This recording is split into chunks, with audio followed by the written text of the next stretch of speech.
Hello, I'm Adam. Welcome to English Daily Progress. I'm so glad you're here today. But before we begin, I want you to do something for me.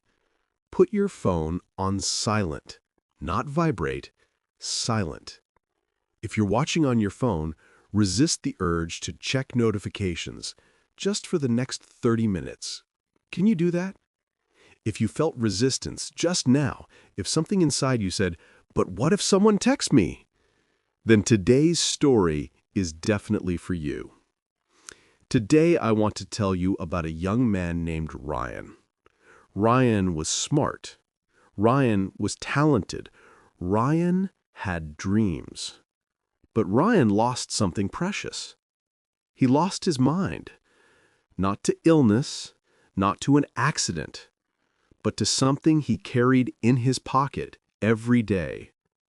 This is the story of how Ryan became a slave and how he finally broke free. Take a deep breath and let me tell you everything. Chapter 1. The Zombie Years. Ryan didn't remember exactly when it started. Maybe it was always there, slowly growing, like a disease you don't notice until it's everywhere. I'm talking about his phone addiction. No, let me be more specific. His dopamine addiction. Ryan used to wake up every morning, and before he even opened his eyes fully, his hand reached for his phone. It was automatic, like breathing. He didn't decide to do it, his hand just moved. And he would lie there in bed, scrolling, checking Instagram, checking TikTok, checking Twitter, checking YouTube, checking emails, checking messages, checking everything. Again and again. 30 minutes would pass, sometimes an hour. He wasn't looking for anything specific, he was just scrolling, looking for something. He didn't know what. A notification, a like, a message, something new, something exciting, something to make him feel something. But here's what Ryan didn't understand back then. He was chasing a chemical called dopamine, and his brain had become completely addicted to it. Chapter 2. The Science of Slavery. Let me explain what was happening in Ryan's brain, because the same thing might be happening in yours. There's a famous experiment from 1954. Scientists put a small electrode in a rat's brain, connected to the pleasure center. They gave the rat a button. Every time it pressed the button, it felt pleasure. Instant pleasure. What do you think happened? The rat pressed the button again and again and again. It stopped eating. It stopped drinking. It stopped sleeping. It just pressed the button until it died. This experiment really happened, and when Ryan learned about it years later, he felt sick because he realized he was the rat. His phone was the button, and he was pressing it again and again, ignoring his real life for tiny hits of digital pleasure. But here's what's even more terrifying. Dopamine isn't even the pleasure chemical. It's the wanting chemical, the anticipation chemical, the seeking chemical. Your brain releases dopamine not when you get the reward, but when you expect the reward. That notification sound, dopamine. That red number on the app, dopamine. The possibility that something new might be there, dopamine. This is why Ryan checked his phone constantly, even when he knew there was nothing important. He wasn't looking for information. He was looking for that tiny hit of anticipation, that tiny chemical rush. And the tech companies, they know this. They hire neuroscientists, psychologists. They design every color, every sound, every feature to trigger this system, to make you press the button, to make you the rat. Ryan was not their customer. He was their product. His attention was being sold, and he was paying with his life. Chapter 3. The Day Ryan Saw Himself. The moment everything changed for Ryan. He remembers it perfectly. It was a Sunday afternoon. He had things to do, important things. He needed to study. He needed to work on a project. He needed to exercise. He needed to call his mother. But instead, he was lying on his couch, scrolling. He had been scrolling for 3 hours. 3 hours. He didn't learn anything. He didn't create anything. He didn't connect with anyone real. He just scrolled. Video after video, post after post, meme after meme. And suddenly, he caught his reflection in the TV screen.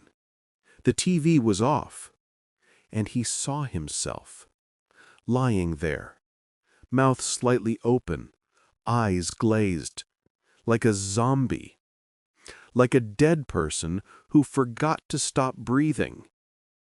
And he thought, who is this person? What happened to me? What am I doing with my life? Ryan used to have dreams. He used to have goals. He used to read books. He used to create things. He used to think deep thoughts.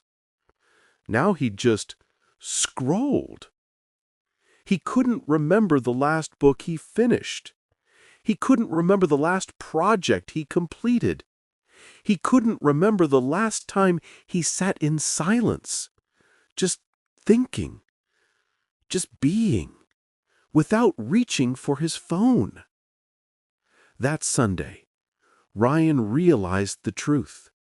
His mind had been stolen, and he had given it away willingly, for free, for likes, for notifications, for nothing. Chapter 4. The Failed Attempts. That night, Ryan decided to change. Tomorrow, he said, tomorrow I will use my phone less. Tomorrow I will be productive. Tomorrow I will be different. Tomorrow came. He woke up, and before he knew it, his phone was in his hand, scrolling. The decision from last night? Gone, like it never happened. He tried again. Okay, starting now. No phone until lunch. He lasted 45 minutes.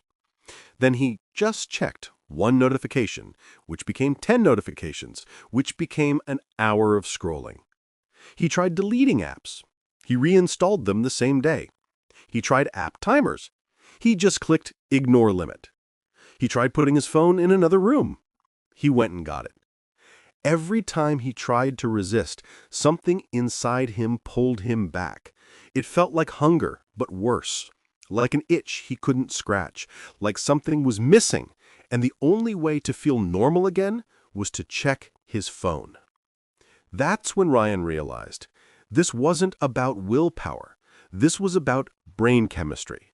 He had trained his brain to need constant stimulation, constant novelty, constant dopamine, and now his brain couldn't function without it.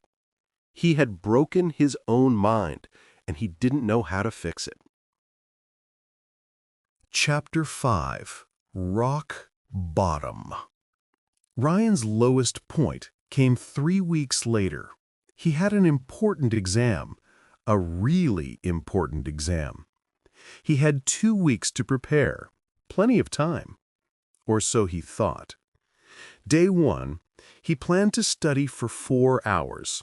He opened his books, read 1 page, felt a little bored, checked his phone just for a second. 2 hours gone. Day 2, same thing. Day 3, worse. Day 4, he didn't even try. The 2 weeks passed. Ryan had studied maybe 6 hours total for an exam that needed 60 hours of preparation. The night before the exam, he felt true panic. He tried to study, but he couldn't focus. His brain felt broken. He would read a sentence and forget it immediately. His mind kept wandering, thinking about his phone, even though it was in another room. He couldn't concentrate for more than 2 minutes. 2 minutes! That's what his attention span had become. Ryan failed the exam badly, and he knew the phone didn't fail the exam. The apps didn't fail the exam. He failed the exam because he had destroyed his own ability to focus, to learn, to think deeply. He had traded his future for short videos and stupid memes. That night, Ryan didn't sleep. He just lay there, thinking about who he had become and who he could have been. And he cried. Real tears.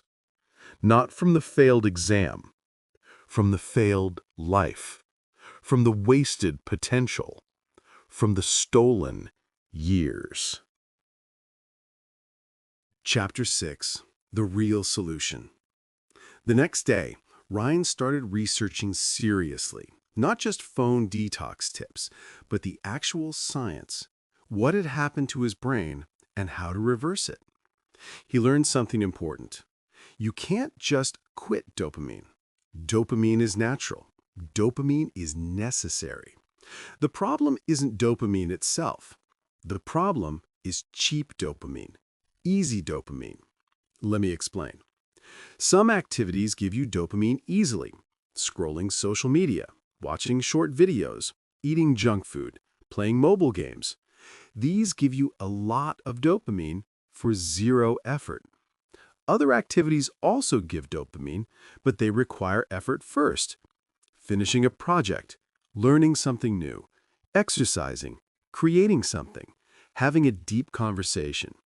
These give you dopamine too, but you have to work for it. The problem is when you flood your brain with easy dopamine, day after day, your brain adjusts. It lowers its dopamine receptors, which means normal activities don't feel good anymore. Reading a book feels boring because it can't compete with TikTok. Studying feels impossible because it can't compete with Instagram. Real conversations feel slow because they can't compete with the endless novelty online.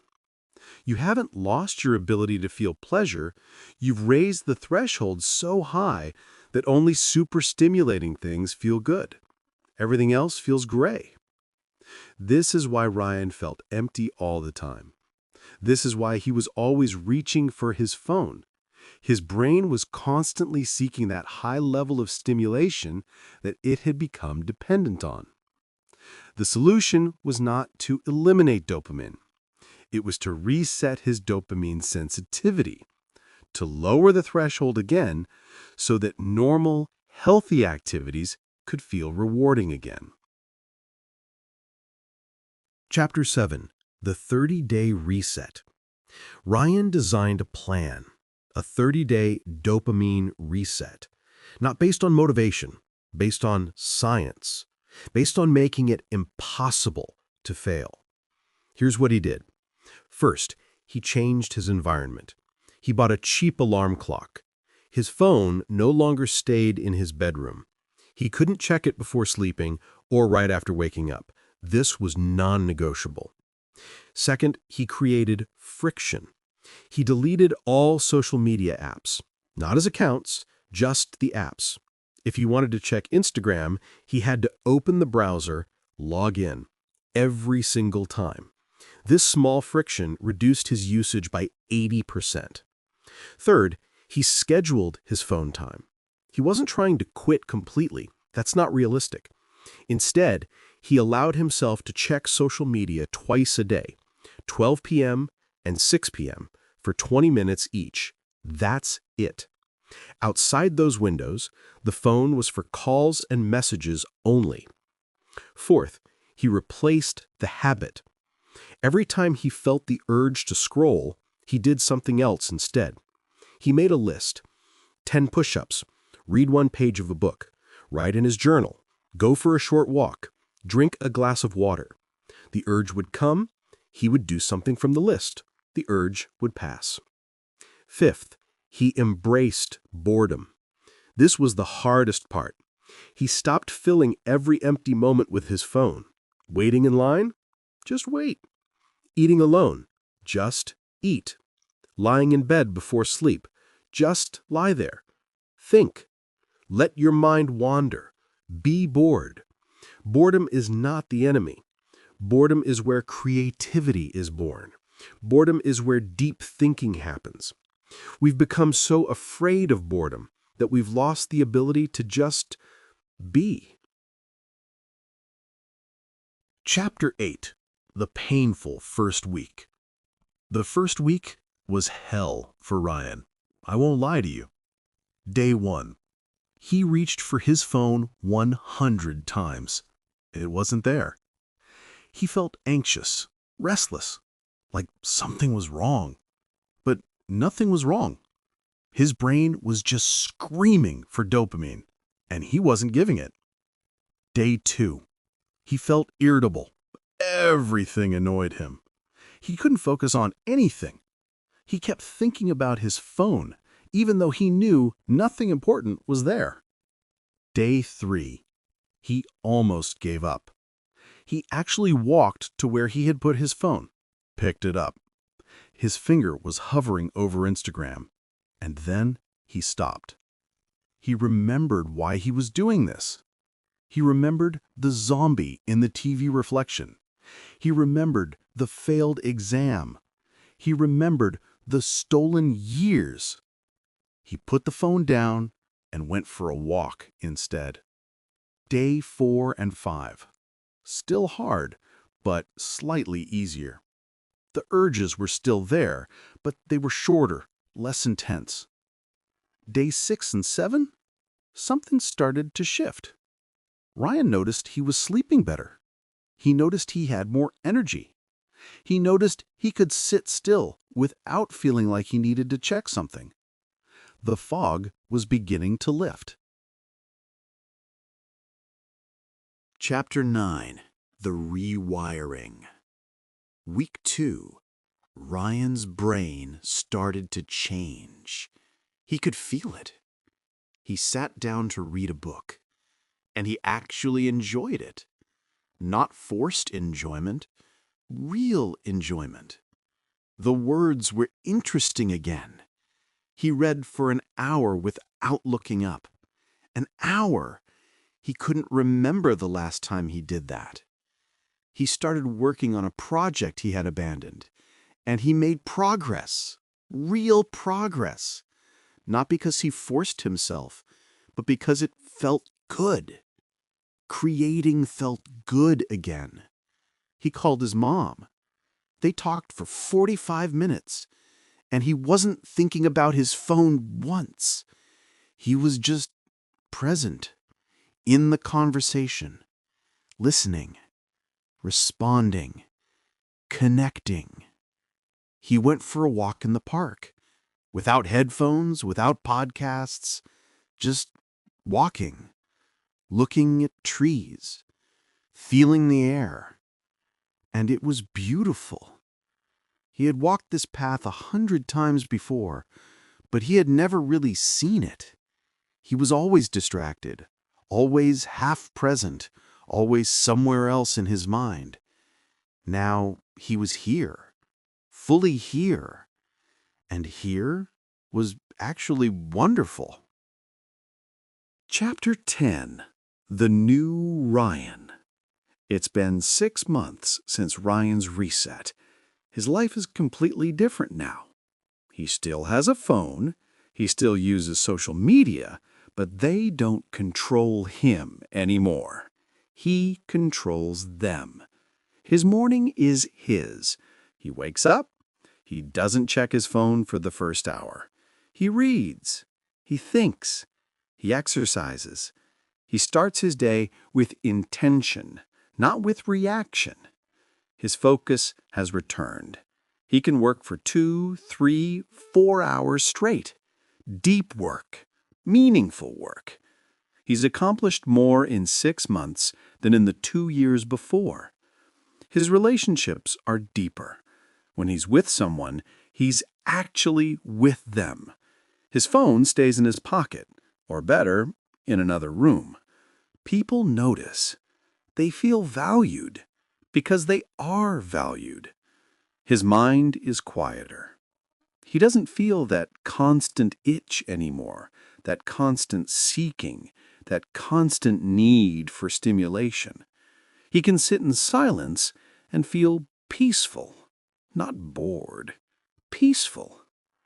He rediscovered old pleasures, reading for hours, walking without destination, cooking slowly, conversations that go deep, thinking about big questions, creating things that take time. These things feel good now, really good, because his brain has recalibrated. The threshold is lower. Normal life is enough, more than enough. Normal life is beautiful. So that's Ryan's story, the story of how he lost his mind and how he got it back. Now, I want to talk to you directly. Be honest with yourself. Does any of this sound familiar? Do you check your phone first thing in the morning? Do you scroll without knowing why? Do you feel anxious when your phone isn't nearby? Do you struggle to focus for more than a few minutes? Do you feel like your attention has been broken? Do you feel like a slave to your notifications? If you said yes, even to one of these, then your mind has been stolen too. But here's the good news. You can steal it back. It won't be easy. The first week will be hard. You'll want to give up. Your brain will scream for dopamine. But if you push through, something magical happens. The fog lifts. The world becomes vivid again. Normal life becomes beautiful again. Your mind becomes yours again. You don't have to do everything Ryan did. Start small. One change. Phone out of the bedroom. That's it. Do that for 1 week. Then add another change. Scheduled phone times. Do that for another week. Then another change. Embrace some boredom. Slowly, step by step, you will rewire your brain. You will reclaim your attention. You will take your mind back. The companies that stole your attention, they have thousands of engineers working every day to keep you addicted. But you have something they don't have. You have the ability to choose. You can choose to fight back. You can choose to be free. You can choose to reclaim your life. The question is, will you? Thank you for listening to Ryan's story. My name is Adam, and this has been English Daily Progress. If you're watching this on your phone and you haven't checked any notifications for 30 minutes, congratulations. That's a victory, a small one. But victories start small. Subscribe to this channel for more stories that wake you up, that challenge you to think, that help you become who you were meant to be. Leave a comment and tell me, what's one change you'll make today? Not tomorrow, today. I read every comment. And remember, your mind is the most valuable thing you own. Don't give it away for free. Protect it, train it, use it. Because a free mind is the foundation of a free life. See you in the next video. Stay focused, stay free, stay human. This is Adam, signing off.